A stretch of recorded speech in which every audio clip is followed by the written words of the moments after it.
সম্ভবত একটু মিসআন্ডারস্টুড করেছেন যে আমরা ভোটার তালিকার নাম না উঠে পাসপোর্ট দিয়ে ভোট দিতে যাচ্ছি, এটা ঠিক না। উনি বলেছেন যে এনআইডি কার্ডটা হচ্ছে বাই প্রোডাক্ট।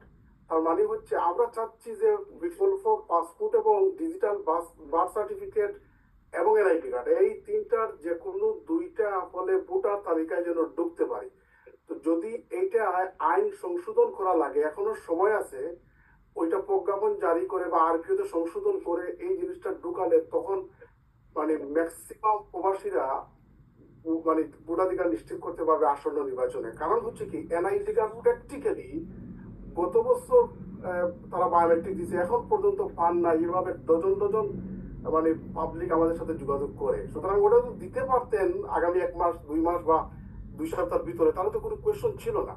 এজন্য আমরা ভোটার তালিকায় নাম না ঢুকাইয়া ভোট দেবো এটা চাচ্ছি না। আমরা চাচ্ছি যাতে ভোটার তালিকায় ঢুকানো যায় পাসপোর্ট অথবা ডিজিটাল বার্থ সার্টিফিকেট, ওইটা ঠিক আছে, ঠিক আছে, ধন্যবাদ।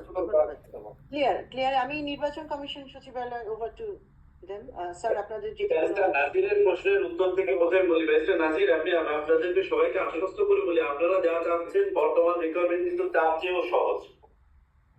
বর্তমানে আপনার কাছে যদি শুধুমাত্র বাংলাদেশি জন্ম নিবন্ধন থাকে, অনলাইন জন্ম নিবন্ধন, এবং আপনার পিতা মাতার এনআইডি থাকে, তাহলে কিন্তু আপনি ভোটার হতে পারবেন। ইভেন আপনার পাসপোর্ট যদি আউটডেটেড হয়, আপনার যদি মেয়াদ উত্তীর্ণ পাসপোর্ট হয়, কোনো সমস্যা নাই। বাকি 11টা যে রিকোয়ারমেন্ট আছে, বাকিগুলো হচ্ছে সব অপশনাল।